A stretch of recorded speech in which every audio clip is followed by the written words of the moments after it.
নমস্কার বন্ধুরা, জার্নি রেলে আপনাদের স্বাগত।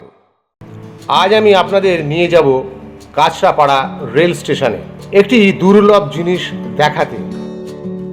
এই দেখুন, এটি হলো বিশ্বের সবথেকে পুরনো এবং প্রথম জলের ট্যাঙ্ক। এটি তৈরি হয়েছিল 1862 সালে। কাঁচরাপাড়া রেল ওয়ার্কশপ তৈরি হয়েছিল 1863 সালে। ঠিক তার এক বছর আগে এই ওয়াটার ট্যাঙ্কের জন্ম।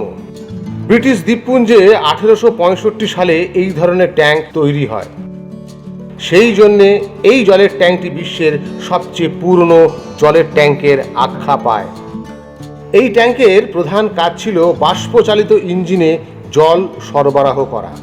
স্টিম ইঞ্জিন তার প্রয়োজন মতন জল এই ট্যাঙ্ক থেকে নিত। বাষ্পচালিত ইঞ্জিনের ব্যবহার 1993 সালে বন্ধ হয়ে যায়। তার ফলে এই জলের ট্যাঙ্কের প্রয়োজনীয়তাও শেষ হয়ে যায়।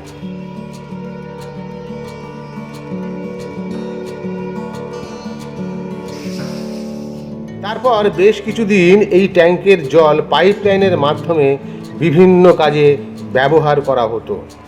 এখন পুরোটাই ইতিহাস। এই ট্যাঙ্কটি সংরক্ষিত করার জন্যে ভারতীয় রেলকে আমি প্রণাম জানাই। এখানেই শেষ করছি। দেখতে থাকুন আমাদের পরবর্তী আকর্ষণীয় পর্ব।